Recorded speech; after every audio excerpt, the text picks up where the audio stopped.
अथ श्रीत्रिपुरसुन्दरी प्रातस्मरणम्।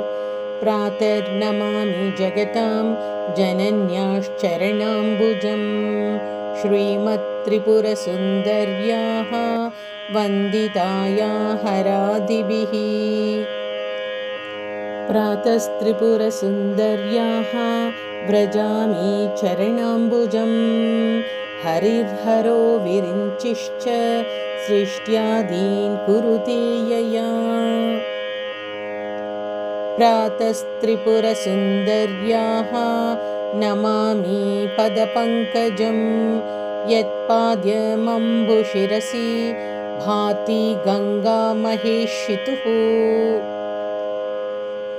प्रातः पाशाङ्कुशशर चापहस्तां नमाम्यहम्, उद्यदादित्यसङ्काशां श्रीमत्त्रिपुरसुन्दरीम्।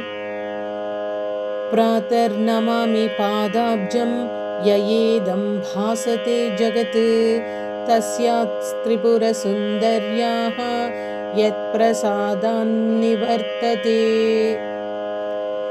यश्लोकपञ्चकमिदं प्रातर्नित्यं पठेन्नरः, तस्मै दद्यादात्मपदं श्रीमत्त्रिपुरसुन्दरी। त्रैलोक्यचैतन्यमये परेशि श्रीनाथनित्ये भवदाज्ञयैव, प्रातः समुत्थाय तव प्रियार्थं संसारयात्रामनुवर्तयिष्ये।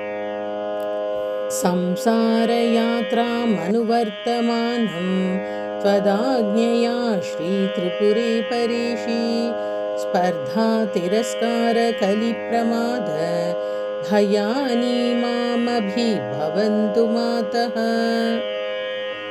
जानामि धर्मं न च मे प्रवृत्तिः, जानाम्यधर्मं न च मे निवृत्तिः, त्वया ऋषिकेशि हृदि स्थयाहं, यथा नियुक्तोऽस्मि तथा करोमि।